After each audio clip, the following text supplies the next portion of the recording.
우리 오늘 성경 본문의 말씀은 신약성경 마태복음서 16장 13절에서 20절까지의 말씀입니다.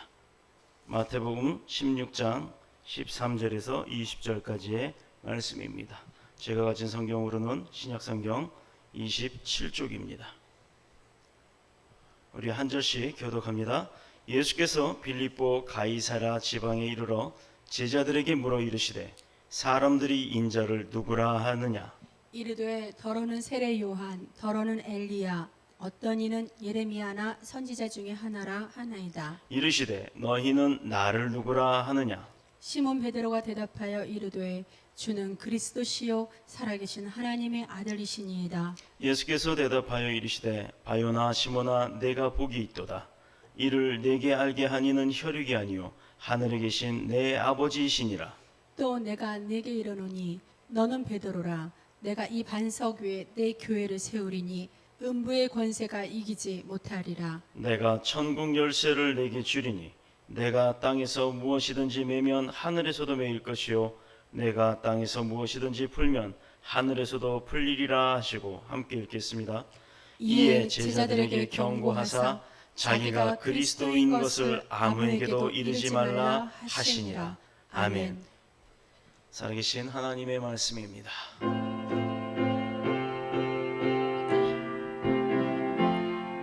주님 우리의 마음을 여시어 말씀을 깨닫게 하옵소서.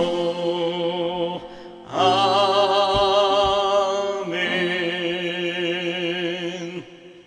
아멘. 할렐루야. 비가 오는 가운데 오늘 날씨가 정말 또 화창해졌어요. 어떻게 장마의 피해는 안 보셨나요? 우리 오늘 성경 본문의 말씀을 가지고 나눌 은혜의 성경 말씀 제목은 베드로의 고백입니다. 우리가 처음에 예배를 드릴 때 신앙 고백을 드리잖아요. 그 신앙 고백이 바로 왜 생겼는지, 그리고 베드로가 무엇이라고 고백을 했는지 오늘 예배 시간을 통해서 알아가도록 하겠습니다. 우리 교회는 한 해는 국내 선교, 또 한 해는 해외 선교를 계획하고 기도하고 있습니다. 그렇게 해서 계속적으로 하나님의 지상명령인 선교를 이어가려고 합니다. 그리고 우리 교회에서는 일본 선교를 참 많이 했는데 요즘에 일본에 선교를 갔다가 돌아온 그 선교팀들의 선교 보고를 들어보면요, 우리 교회가 갔다 왔을 때와는 조금 그 분위기가 사뭇 달라진 것을 좀 느낄 수가 있어요. 한국 교회가 가까운 일본에 가서 전도를 할 때 돌멩이를 맞고 마치 스테반처럼 돌멩이가 날라온답니다. 어디서 누구한테 돌멩이가 날라온지도 모를 정도로 돌멩이가 한두 개씩 날라오고, 그래서 부상을 입은 성도가 있고, 또 일부 그 구구파 일본 사람들이 그 고함을 지르면서 너네 나라로 돌아가라는 등, 또 폭언을 말 못할 폭언을 퍼붓는 등의 그 몇몇의 사건들이 현재 선교팀에 보고가 돼 있어요. 이렇게 가깝고도 먼 나라, 우리나라를 힘들게 했던 그런 일본, 그렇기 때문에 우리가 예수의 사랑으로 그 나라를 사랑하고 있는 것인데, 한일 관계가 점점 갈수록 이렇게 좀 시끄러운 가운데 있어 그 여러 가지로 그 좀 꺼림칙한 일들이 많이 있습니다. 그러나 원인이 어디에 있든지 중요한 하나님의 메시지와 중요한 하나님의 뜻은 이웃과의 화평입니다.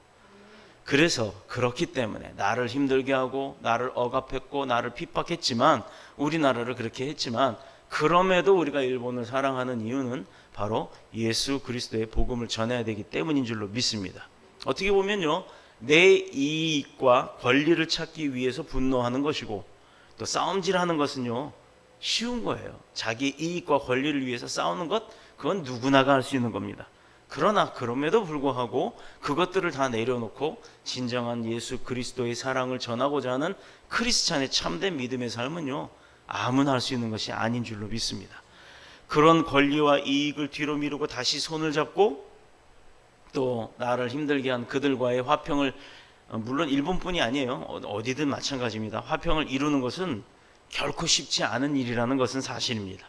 로마서 5장 1절에 보면요, 사도 바울은 하나님으로 더불어 화평을 누리라. 자, 화평을 뒤집으면 뭐예요? 평화죠. peace. 또 우리는 흔히 비둘기를 표현을 할 때 평화의 상징이라고 합니다. 그러나 사실상 비둘기는 그 세상에서 인정한 그 비둘기는요, 사람들한테 유익한 도움을 주는 것이 아니라 해를 주고 있습니다. 얼마나 많은 해들을 주고 있는지는 아마 인터넷을 한번 찾아보시면 많이 나옵니다. 그런데 세상에서 정한 모든 기준 가치는 평화라고 얘기를 하면서 비둘기와 같은 해조류를 익조처럼 얘기를 합니다만, 진정한 의미의 평화는 화평을 뜻하는 것이고 그 상징은 예수 그리스도의 십자가의 상징이 있어야 되는 줄로 믿습니다. 질병의 문제는요, 그 근원을 치료해야 그 병이 치료가 낫는 거예요.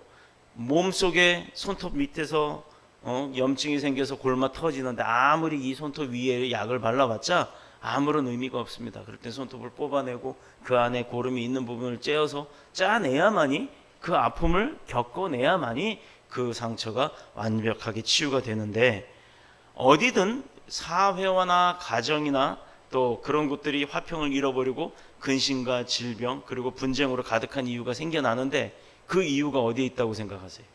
그 이유가 바로 나라와 나라가 민족과 민족을 대적하고 나라끼리 대적을 하고 전쟁을 하고 싸우고 피 흘려야 하는 이유는 자기 자신의 이념 그리고 이익을 먼저 추구하고 나서는 그 집단적 이기주의가 우선화되어 있기 때문이에요.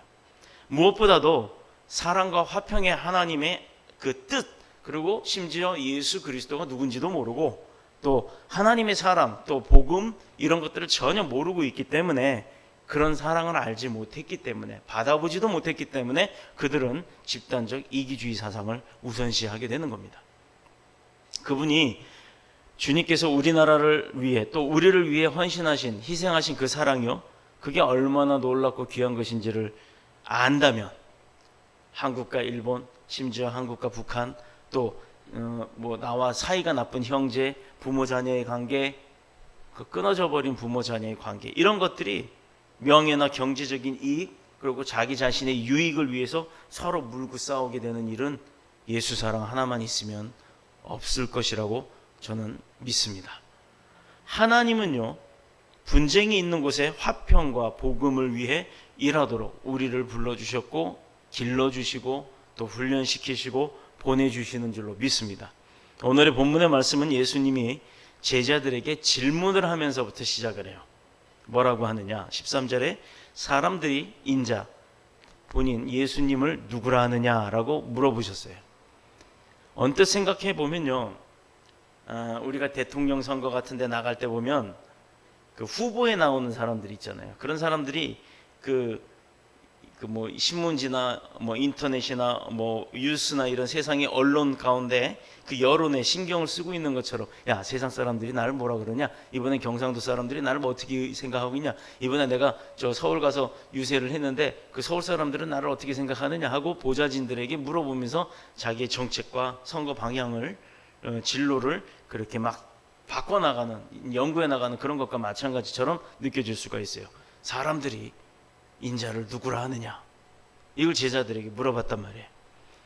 그러나 두 번째 질문을 보면요, 예수님의 의도가 어디에 있는지 우리는 분명히 알 수가 있습니다. 15절입니다. 너희는 나를 누구라 하느냐. 자, 보세요. 제가 예를 들어서 서울시장에 나간 윤석동 시장 후보자예요. 기호가 1번이 됐든 5번이 됐든 상관없어요. 그런데 제 보좌진들이 여기 지금 세 분이 계십니다. 그러면 유세를 신나게 하고 나서, 야, 이번에 광진구 시민들은 어떤 반응을 보이나 하고 좀 알아봐 달라고 얘기를 하고, 또 예를 들어서 관악구 주민들은 어떤 반응을, 그리고 도봉구 주민은 어떤 반응을 보이는지 한번 좀 잘 살펴보라. 그들은 나를 뭐라 그러냐, 어떻게 생각하냐, 이렇게 얘기를 했다가 당신들은 나를 어떻게 생각하시오? 이렇게 물어보는 거랑 똑같은 거예요. 지금 그런 상황이 벌어졌어요.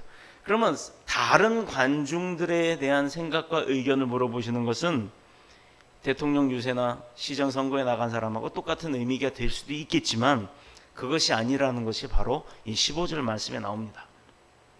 제일 가까이 있었던 12 제자에게 주님이 물어보세요. 너희는 나를 누구라 생각하느냐? 누구라 하느냐? 바로 이것이 오늘 본문의 핵심이에요. 여러분은 예수님이 누구라고 생각하십니까? 여러분, 예수님이 누구세요? 주는 하나님의 아들이시오. 살아계신 주는 그리스도시요 살아계신 하나님의 아들이시니이다. 오늘 성경 본문 17절인가요? 네, 16절 베드로의 고백이잖아요. 오늘 제목이 베드로의 고백이에요. 자, 우리 크리스찬이라면 최소한 세 가지는 외워야 돼요. 뭐 첫 번째 사도신경, 두 번째 주기도문, 세 번째가 바로 이 말씀이에요.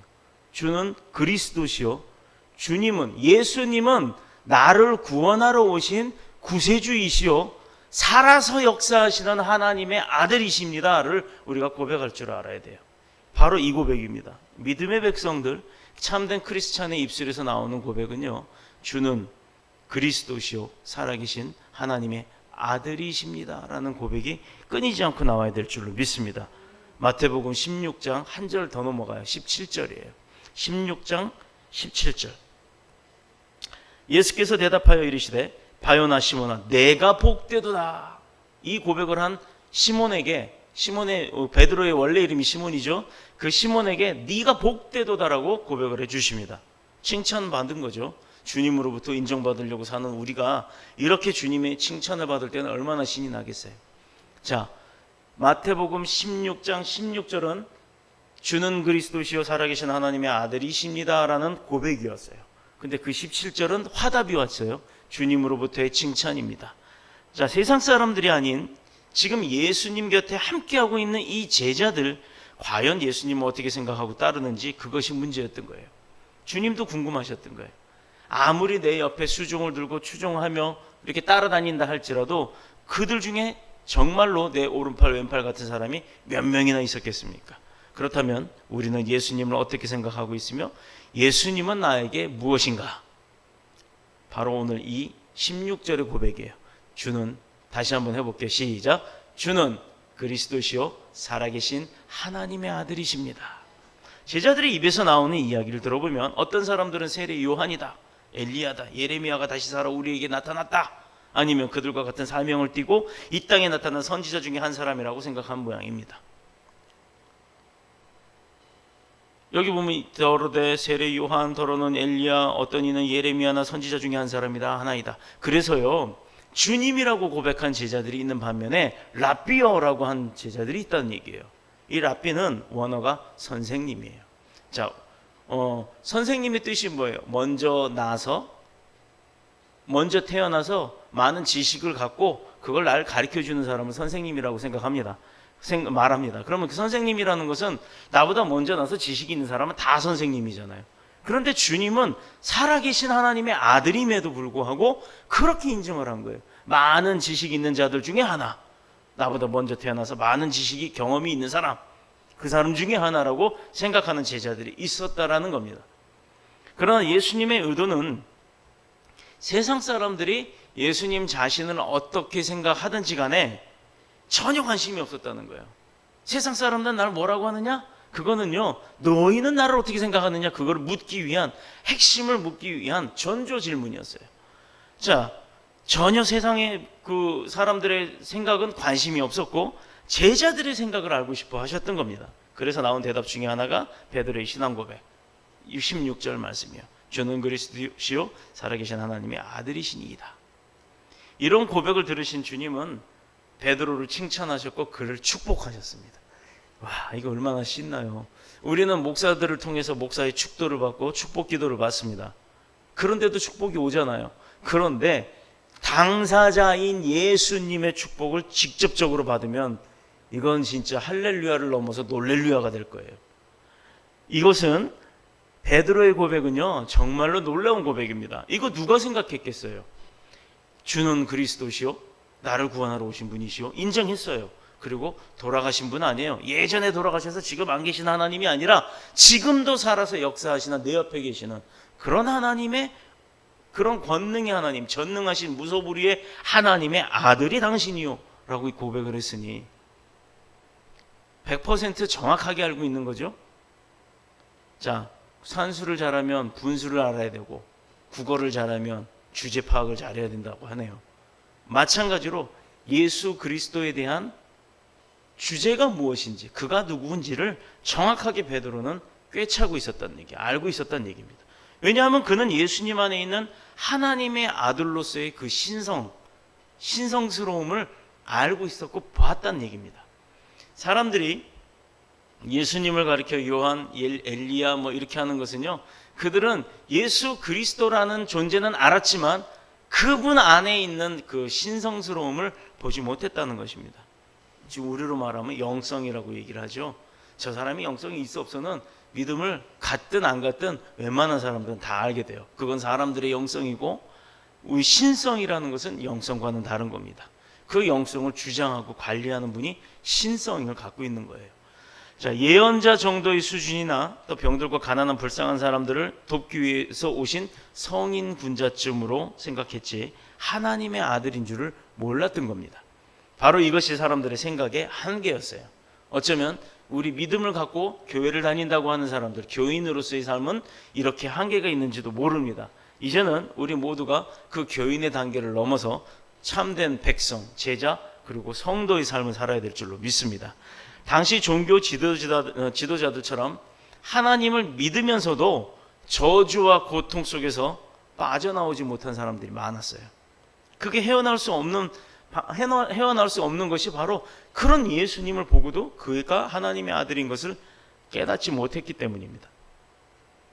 그러나 베드로는 예수님 자체가 자기 자신의 주인임을 고백했고, 살아계신 하나님의 아들로 고백함으로 주님을 기쁘게 하였고, 또 받은 복음의 사명을 완수할 수가 있었던 겁니다. 그런데 예수님은요, 베드로의 고백을 칭찬하면서 계속해서 하신 말씀이 좀 이상해요. 칭찬은 하는데 이게 칭찬인가? 칭찬 같기도 하고 아니면 훈계 같기도 하고.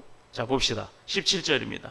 이를 내게 알게 하니는 혈육이 아니요 하늘에 계신 내 아버지가 알려줬다. 자, 베드로가 주는 그리스도이시고 살아계신 하나님의 아들인 것을 알게 한 것이 너나 너의 형제나 부모로부터 어떤 지식을 물려받아서 그들이 가르쳐줘서 알게 한 것이 아니라 하늘에 계신 나의 아버지, 즉 하나님께서 베드로 너를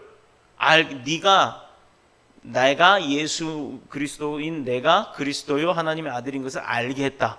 하나님이 주신 거다. 너한테 지식을. 이렇게 알려주고 있습니다.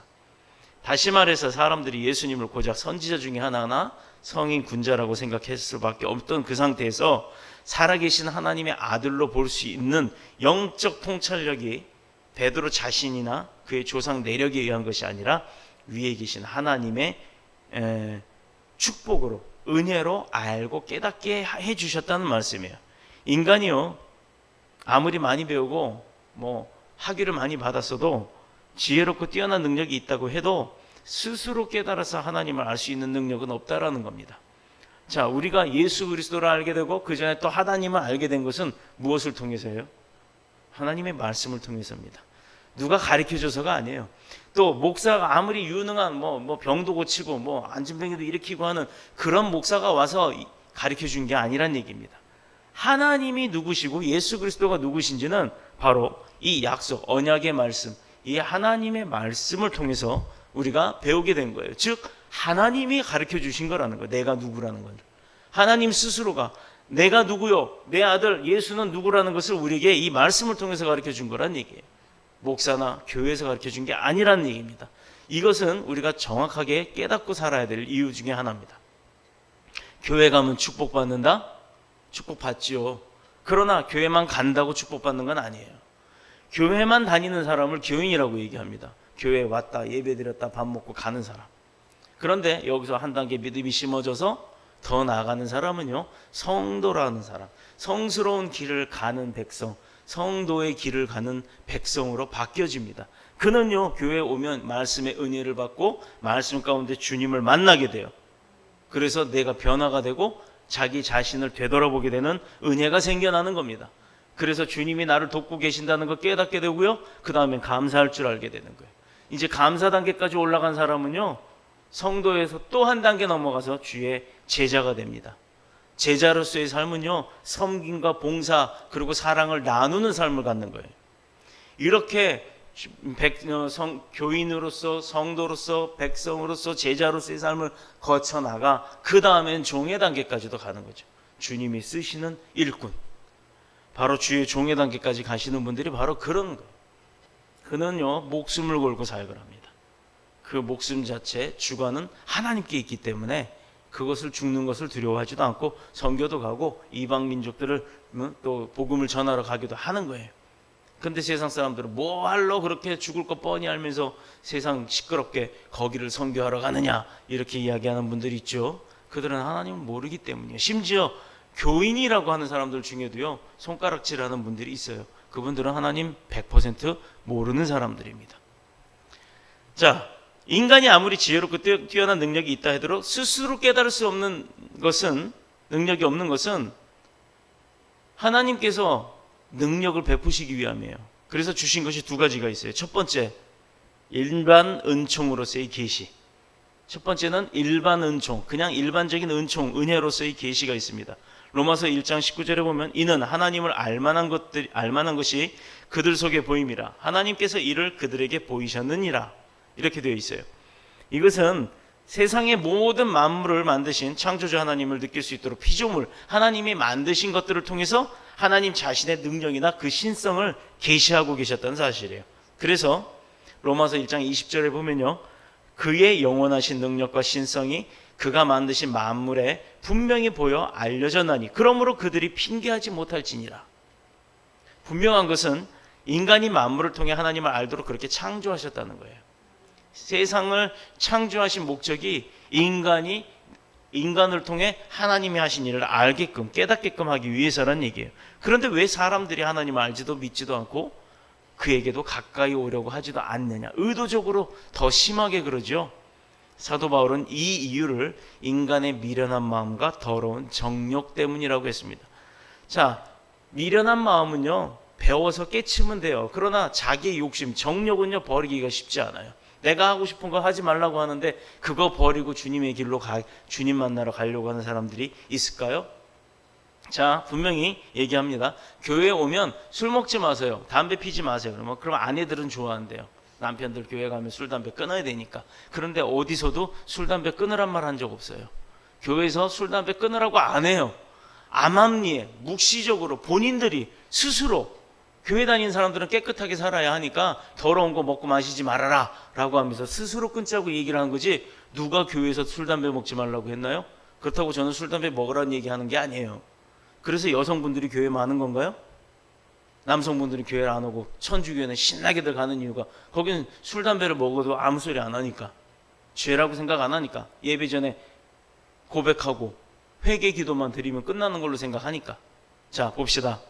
사도 바울은 그런 더러운 미련한 마음과 더러운 정욕 때문이라고 했는데 하나님이 우리에게 주신 두 번째 계시가 있어요. 이것은 곧 말씀, 예수 그리스도 자신을 우리에게 특별 계시로 주신 거예요. 일반적인 계시는 뭐라? 금방 말씀했잖아요. 일반적 계시, 일반적 은총의 계시.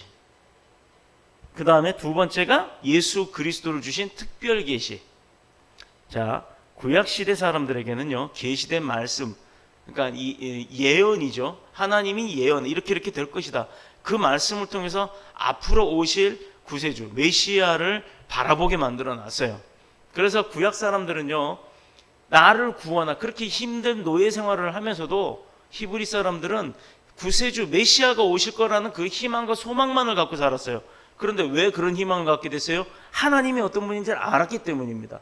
그 하나님의 신성이 어떤 분이고 얼마나 위대한 분인지를 알기 때문에 그분께서 약속을 하셨어요. 너희들을 구원해 줄 메시아를 내가 보낼 것이다 라고 했으니 그 메시아가 언제건 오시기를 기도하고 소망일 수밖에 없었던 거예요. 자기 그 어려운 삶을 벗어나려고 장차 오실 메시아를 그래서 바라보게 하셨습니다. 신약 시대의 사람들에게 우리 가운데 오신 예수 그리스도를 믿어 영접함으로 인해 우리가 구원받을 수 있게 만들어 주셨어요.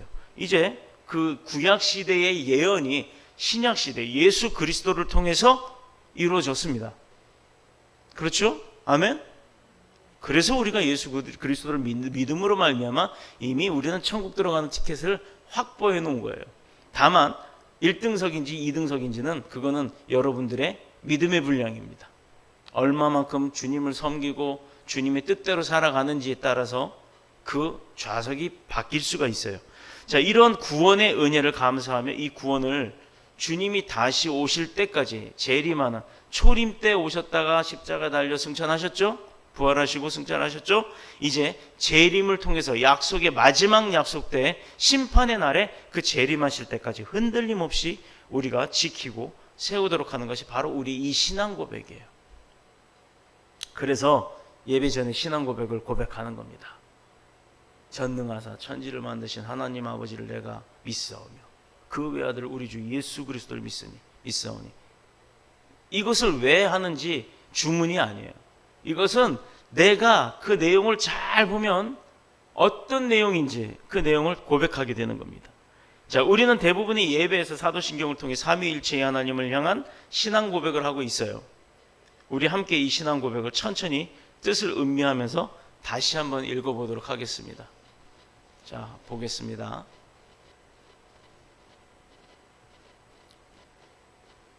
전능하사 천지를 만드신 하나님 아버지를 내가 믿사오며 창조주시라는 걸 내가 믿는 거예요. 그 외아들 우리 주 예수 그리스도를 믿사오니. 그리스도가 뭐죠? 구세주란 얘기예요. 메시아.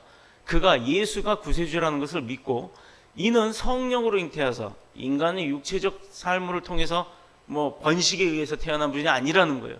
동정녀 마리아에게서 나셨고 또 본디오 빌라도에게 고난을 받으사 십자가에 못 박혀 죽으셨다 이거예요. 결국은 빌라도가 고난을 준 것은 아닙니다.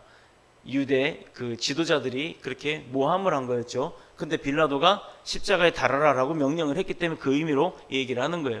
고난을 받으사 십자가에 못 박혀 죽으셨고 또 무덤에 돌무덤에 묻힌 지 사흘 만에 다시 부활하셔서 살아나셨고 그리고 나서 하늘로 제자들이 보는 가운데 승천하셨어요. 하늘에 오르사 전능하신 하나님 우편, 그쪽에서 보면 왼편이 되겠죠. 우편에 앉아 계시다가 거기서부터 이제 산자와 살아있는 우리와 이미 먼저 죽은 선배들과 그 영혼들을 심판하러 이 땅에 오실 거다. 이거는 재림을 이야기하는 거예요. 완성의 때. 그리고 성령이 역사하심이 주님께서 떠나시면서 하늘로 올라가시면서 우리에게 그랬죠. 너희를 돕는, 이제 내가 하늘로 올라가니 너희를 돕는 성령을 내가 보낼 것이다 했을 때 이제는 보이지 않지만 느껴지는 우리 성령님을 우리가 모시고 사는 거예요. 그래서 그 성령을 믿고 우리 거룩한 이 예배의 공동체와 성도들이 서로 교통하는 것과 또 죄를 용서받을 수 있다는 것, 그리고 몸이 우리도 부활할 수 있다는 것, 우리가 믿는 주님이 구원의 역사를 우리에게 주셨으니 이제 주님처럼 우리도 다시 부활할 수 있는 그 믿음을 믿는다고 고백하는 거예요. 그리고 이제 우리가 천국에 들어가면 죽지 않고 영원토록 함께 주님과 하나님과 기쁨을 누리면서 걱정, 고민, 근심 없이 살 수 있다는 것을 믿습니다라고 고백을 하는 거예요. 바로 이게 사도신경의 의미인 것입니다. 이제 사도신경 그냥 주문처럼 줄줄줄줄 외우다가 이제 오늘 말씀이 끝나고 나면요, 이 사도신경의 고백이 얼마나 감사한 고백인지 몰라요. 기도가 안 돼요. 여러분, 주가 가르쳐 주신 기도 있죠. 주기도문과 이 사도신경만 번갈아 가면서 외워보세요. 그래도 큰 은혜가 임하게 됩니다. 자, 이 신앙 고백은 오늘 본문의 베드로의 고백을 기초로 합니다. 주는 그리스도시요 살아계신 하나님의 아들이십니다. 그런데 교회가 사도신경을 만들게 된 것은요, 이것은 하나님이 알려주신 게 아니라 인간들인 우리가 하나님의 뜻을 그대로 고백을 하는 거예요. 하나님 우리에게 가르쳐 주신 대로 내가 어떻게 살겠습니다, 믿겠습니다라고 고백하기 때문에 이건 인간들이 만든 거예요. 하나님이 주신 게 아닙니다. 하나님이 주신 건 주의 기도예요. 주기도문이에요. 그런데 교회가 사도신경을 만들게 된 것은 사도 이후의 신앙세대들이 박해와 이단들로 인해서 어려움을 받게 되었고 또 신앙과 신학을 바로 전하고 바로 지키기 위해서 사도들의 교훈을 하나의 어떻게 보면 강령처럼 그렇게 만들어내기 시작했어요. 그게 바로 사도신경이라 불리는 우리가 지금 했던 신앙 고백입니다. 이것은 이미 기원 전 100년경에 예수님이 태어나기 전 100년 전쯤에 로마 교회에서 세례를 베풀 때 사용했던 신앙 고백과 일치해요. 자, 그러면 예수님이 태어나고 지금 몇 년 됐어요? 2017년이 지났어요. 근데 그 2017년 플러스 100년 전이에요. 2217년. 2217년 전에도 이미 로마에서 불렸던, 외워졌던 이 고백이라는 얘기입니다. 어마어마한 고백이 여지껏 이어오고 있어요. 자, 기원 325년에 열렸던 니케아 종교회의 등의 여러 시대의 종교회의를 거치면서 오늘의 신앙 고백서로 장착이 되었습니다. 그렇다면 우리에게 있어서 이 신앙 고백은 무엇이냐? 한마디로 인간구원은 신앙 고백이 있다, 이렇게 얘기할 수가 있는 거예요. 우리가 전도하고 또 세례 베풀고 제자 삼는 모든 이 사역들, 그런 일들에 있어서 반드시 신앙 고백을 하게 합니다. 이유는 이 신앙 고백을 통해 우리가 받은 그 죄사함의 은총과 하나님의 자녀로서의 거룩함, 천국을 소망하는 희망, 그 믿음을 이러한 고백들을 통해서 우리가 확정질 수가 있는 거예요. 내가 입술로 말을 하죠. 우리 그 공부할 때 그러잖아요. 우리 시대 때는, 제 시대 때는 그랬어요. 면습지나 이렇게 무슨 시험지 같은 데다가 깜지라 그래서 막 써가면서 아주 새까맣게 하면서 외웠어요. 근데 요즘은요, 그렇게 안 한대요. 읽고 말하면서 듣는데요. 그렇게 해서 뭐 한 번에 세 번을 뭐 공부를 한다고 합니다. 입술로 고백을 한다는 것은요, 내가 내 입술로, 머리로 생각하는 게 입술로 나와요. 그렇죠? 입술로 나온, 머리로 생각하고 머리로 생각, 입술로 나오고, 그리고 입술로 나오는 소리를 내가 다시 귀로 듣고 3번을 고백하게 됩니다. 그래서 대부분의 사람들이 영적인 목마름에 갈급함에도 불구하고 그리스도를 만나지 못하고 우상 숭배나 여러 가지 미신에 빠져 고통당하는 것을 볼 수가 있습니다. 자, 여러분, 사막에 가면 목마르죠? 목마르면 여러분들은 뭘 찾아요? 생수를 찾죠. 영적 갈급함에, 영적 목마름이 오면 뭘 찾아야겠어요? 예수를 찾으면 됩니다. 육적 목마름은 생수를 찾고 영적 목마름은 예수를 찾으면 돼요. 그러므로 우리에게 제대로 된 사도신경과 같은 신앙 고백서를 통해 이 고백이 주어지고, 또 신앙 고백의 공동체와 함께 우리가 함께 고백을 할 수 있다는 것은요, 하나님이 주신 특별한 은총 가운데 은총인 줄로 믿습니다. 그런 의미에서 세례 요한이 예수님을 향해 보라, 세상 죄를 지고 가는 하나님의 어린 양이다 라고 요한복음 1장 29절에 고백을 했어요. 자신은 감히 그 신발끈을 묶기조차도 감당할 수 없는 존재다. 난 정말 더럽고 추한 존재다. 그분의 더러운 발이라 할지라도 그 발을 만질 만한 자격이 없도다라고 고백을 합니다. 이것은 바로 하나님으로부터 받은 그 높으신 거룩하신 하나님으로 받은 그 계시의 은총이 내게 있다는 걸 그가 깨달았기 때문이에요. 당시 많은 사람들이 있었고 성경에 능통한 종교 지도자들도 있었지만 그들조차도 예수 그리스도를 제대로 볼 수가 없었다라는 게, 즉 영적인 눈이 열려 있는 자들이 없었다라는 겁니다. 한마디로 말해서 왜 그랬느냐? 성령의 가르침을 받지 못했기 때문이에요. 성령 체험 못한 사람은 이거 창피한 거예요. 하나님 만나보지 못한 사람은요, 이건요 안타까운 거예요. 그래서 교회 나오시는 분들이, 주님, 나오면 맨 처음에 앉아서 뭐들 기도하는 줄 아세요? 예배 전에 일찍 와서 예배 시작하기 전에 앉아서 뭘 하냐면 그날 말씀이 뭔지 미리 읽어보고 묵상도 해보고 또 주보도 한번 훑어보고 또 일찍 오신 분들 간에 또 인사도 하고 그렇게 하죠. 그런데 그것보다도 먼저 꼭 고백을 해야 될 게 있습니다. 성전에 들어오면 앉아서, 주님, 제가 여기 왔습니다. 주님 불러주셔서 감사합니다. 불러주셨으니 오늘 만나 주십시오. 주님 만나러 온 게 목적이에요. 예배, 목사 눈에 도장 찍으러 오는 거 아니에요. 하나님 만나는 게 목적입니다. 성령 받은 자만이 하나님의 계시적 은총을 받을 수 있기 때문입니다. 또 중요한 사실은, 너는 베드로라, 내가 이 반석 위에 내 교회를 세우리니 음부의 권세가 이기지 못하리라. 18절의 말씀이에요. 이것은 그의 신앙 고백 위에 주님이 친히 자신의 몸된 교회를 세우겠다는 얘기예요.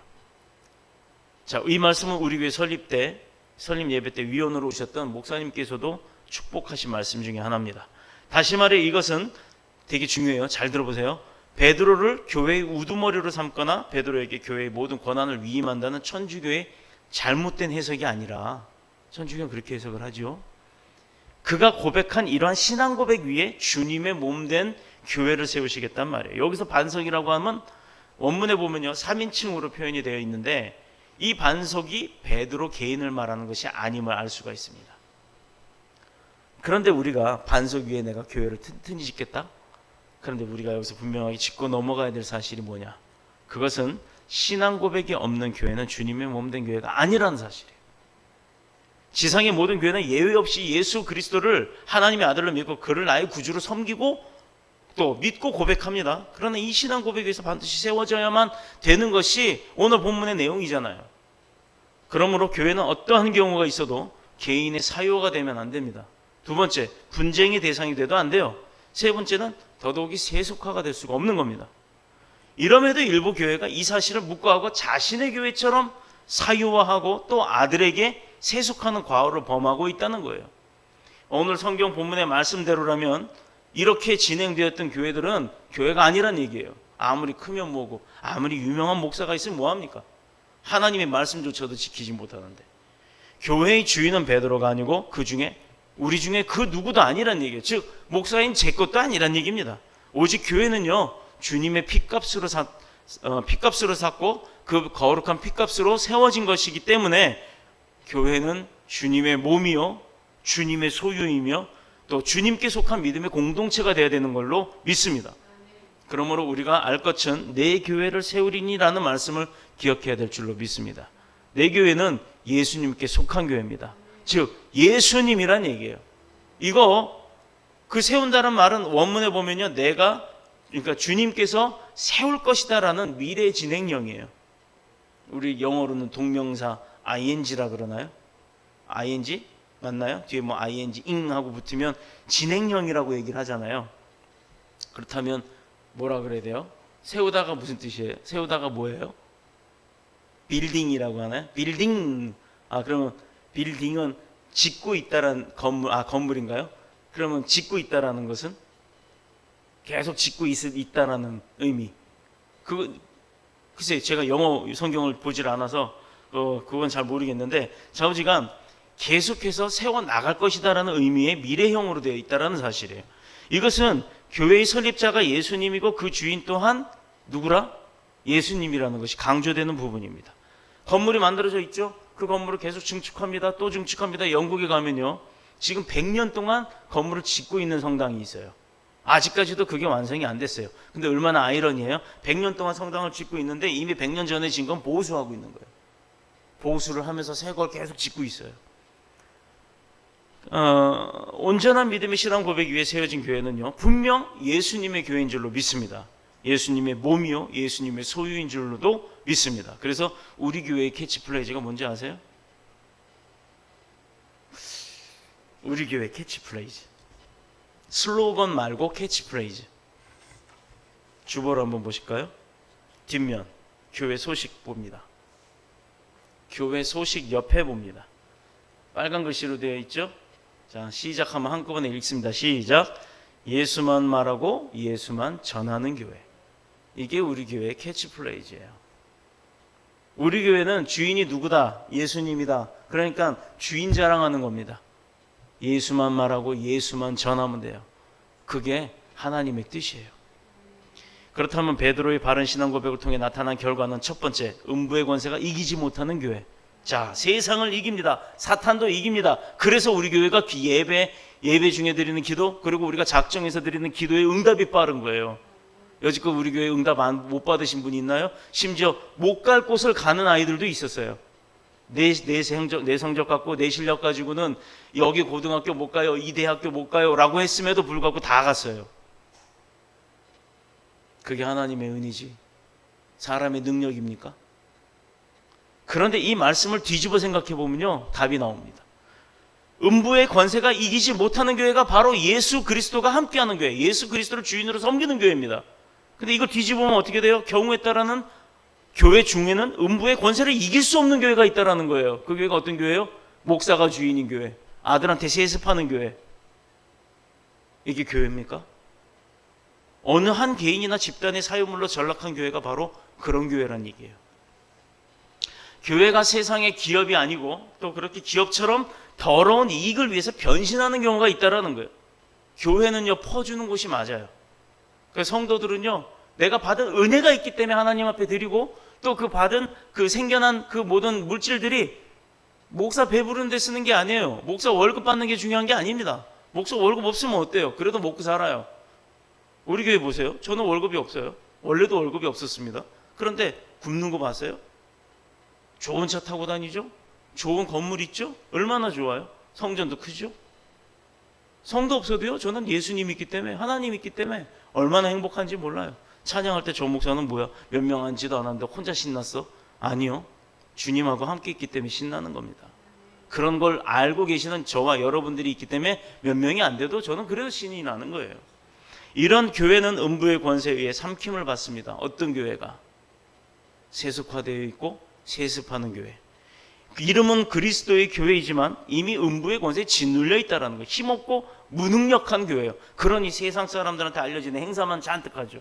돈으로 물질적 어떤 봉사만 하려고 그걸로 땜빵을 하려고 합니다. 근데 그들 가운데 복음이 있어요? 그들 가운데 성령의 역사함이 있었나요? 어느 교회를 지칭하고 그 교회를 비하하는 거 절대 아닙니다. 그런 교회들이 있다라는 거예요. 부활의 능력이 없는 교회는요, 마귀를 이길 수 없어요. 사망의 권세는 더더욱이 이길 수가 없습니다. 뭘 배우고 뭘 알고서 그런 교회에서 뭘 배우겠어요? 그러나 예수님께 속한 교회는 예수님처럼 부활의 능력을 받아 세상을 이길 줄 믿습니다. 죄를 이기고 마귀와 음부의 권세를 이기고 또 수많은 생명을 구원하는 이 시대의 구원의 방주가 바로 주님을 주인으로 섬기는 교회가 되는 줄로 믿습니다. 두 번째는요, 교회가 뭘 받았다? 베드로에게 뭘 주신다고요? 천국 열쇠를 주신다고 약속하셨어요. 천국 열쇠가 뭐예요? 뭘로 열고 들어가요? 예수 그리스도께서 전해주신 말씀입니다. 말씀의 능력을 말하는 거예요. 말씀을 배우고 가르치고 그것을 지키려고 힘쓰는 자들에게는 영적 권세가 주어진다고 했어요. 그 영적 권세가 바로 천국 문의 열쇠입니다. 그 천국 문은요, 만능 키로 여는 게 아니에요. 각각에게 주어진 그 천국 열쇠로 열 수 있는 거예요. 또한 이것은요, 사랑의 능력을 말하는 것입니다. 인간의 사랑과 희생에는 한계가 있어요. 내가 해줄 수 있는 건 끝이 있다는 얘기예요. 그러나 우리가 하나님께로 받은 사랑은요, 십자가의 사랑입니다. 즉 다함이 없는 영원한 사랑을 말하는 거예요. 이 사랑이 함께 같은 신앙을 고백하는 같은 믿음의 공동체 안에서 풍성한 열매를 맺고 하나님을 기쁘게 하시는 줄로 믿습니다. 또한 이것은 전도의 능력을 말하는 겁니다. 고린도전서 1장 18절에 사도 바울은 십자가의 도가 멸망하는 자들에게는 미련한 것이요 구원을 받은 자에게는 하나님의 능력이라. 자, 여기 답 나왔죠. 세상 사람들이 어떤 사람인가 봅시다. 십자가의 도, 복음이라는 것이 미련하다라고. 너 그거 교회 왜 가냐? 그 시간에 잠이나 자고 놀러 나가고 할 일 다 하고 그리고 너 신나게 벌어서 왜 교회에다 갖다 바치냐? 언제 교회에다 바치라 그랬어요? 바치란 말 교회에서 안 해요. 헌금 강요 안 합니다. 더더욱이 우리 교회는 헌금 안 내도 상관없어요. 이것은 이렇게 이야기하는 사람들은요, 십자가의 도가 멸망하는 자들일 것이라는 거예요. 십자가의 도가 멸망하는 자들에게는 미련하다라고 생각된다는 거예요. 예수님의 복음, 이것이 미련하다, 우습게 여겨지는 사람들은요, 멸망하는 사람들이란 얘기예요. 부활할 수가 없는 사람들입니다. 구원받은 우리에게는 바로 그것이 하나님의 능력이라는 것으로 고백이 되어진다는 겁니다. 바로 베드로의 고백을 통해, 신앙 고백을 통해, 세상 사람들이 어리석고 미련하게 보는 그 전도의 방법을 통해서요, 세상에서 가장 소중하고 아름다운 영혼을 구원하는 것, 이것이 바로 그 아무나 할 수 없는 전도의 그 특권, 영혼 구원의 특권을 우리에게 주신 줄로 믿습니다. 바로 이것이 이 땅에서 어떤 것도 묶을 수 있고 어떤 것도 풀어낼 수 있는 바른 신앙 고백 위에 세워진 주님의 몸된 교회만이 소유할 수 있는 특권임을 우리는 믿어야 될 줄로 믿습니다. 오늘 본문의 베드로와 동일한 신앙 고백 선상에 있는 사람들, 바로 그들이 우리가 되어야 될 줄로 믿고 또 그렇게 되시기를 축복합니다. 그가 자신의 눈앞에 계신 예수님을 살아계신 하나님의 아들로 볼 수 있었던 것은 하나님의 계시적 은총을 입었기 때문이에요. 그리고는 자신의 고백대로 예수 그리스도께서 세우신 교회를 위해 온몸과 생명까지 바쳐 충성을 다했습니다. 예수님의 십자가 복음 위에 남은 생에 온전히 드린 거예요. 문제는 우리가 되는 거죠. 우리. 저나 여러분 지금 영적으로나 육신적으로 매우 어려운 환경 가운데 있을 수 있어요. 이때 신앙 고백이 살아있는 교회로 만들려면 어떻게 해야 되느냐? 음부의 권세를 이길 수 있는 교회, 즉 자기 자신을 만들려면 어떻게 해야 되느냐? 말씀의 중심의 삶을 살아야 됩니다. 껍데기 신자가 아니라, 교인이 아니라 말씀으로 그 체험을 받은 온전한 알곡, 쭉정이가 아닌 알이 꽉 찬 알곡이 되어야 될 줄로 믿습니다. 늘 성령 충만한 삶이 될 수 있도록 지속적으로 우리 자신을 십자가의 제단 앞에 희생의 제물로 드리시기를 축복합니다. 그때 우리 신앙 고백이 사단의 세력을 물리치는 거예요. 능력이 있을 때 물리치는 겁니다. 입술만 떠들어대봤자 아무런 의미 없어요. 진짜 싸움 잘하는 사람은요, 앞에서 확 주먹 몸 푸는 운동 뭐 이렇게 여러 가지 예비 동작을 아무리 해도 그거 신경도 안 쓰고 가만히 있습니다. 그러다가 정작 그가 한참 몸 풀고 나서 막 껍죽거리다가 주먹 날라오려고 할 때 가만히 있다가 한번 툭 치면 저기 나가 떨어지는 거예요. 우리가 말씀에 무장이 안 돼 있다면 아무리 사탄 세력이 앞에서 껍질거린다고 그래도 무장이 되어 있다면 그냥 한 방에 물리칠 수가 있어요. 예수 하면 그 믿음대로 그냥 예수님의 능력이 가거든요. 그러니 두려워하고 떠나갈 수밖에 없는 겁니다. 그런데 내가 예수를 알지도 못해요. 그런데 두렵다고 손가락으로 십자가 만들고 예수님의 이름으로 물러가라 어디서 주워 들은 건 있어서 그런 건 신나게 떠들어대봤자 그건 사단이 더 잘한다는 거예요. 그 사람이 영성이 있는 사람인지 아닌지, 그 사람이 예배 생활을 제대로 하는 사람인지 아닌지, 그 사람에게 믿음이 있는지 능력이 있는지 영권이 있는지를 사탄은 더 잘한다는 얘기입니다. 군인이 훈련 안 받은 군인 전쟁 터지면요, 총을 있고 미사일을 아무리 줘봤자 쓰질 못해요. 그런데 전쟁이 날지 안 날지도 모르는데 맨날 같이 훈련한 사람 전쟁 나면요, 그 사람은 절대 죽지 않습니다. 바로 그겁니다. 영적 전쟁, 우리가 그 가운데 있습니다. 우리 자신을 말씀 위에 바로 세워 영적 싸움에서 승리하는 저와 여러분이 되시기를, 이런 능력 있는 신앙 고백이 살아있는 저와 여러분이 되시길, 또 그리고 더뉴스 복음교회가 되기를 그리스도이신 예수님의 이름으로 축원합니다. 축복합니다. 기도드리겠습니다. 주의 집에 영광이 가득해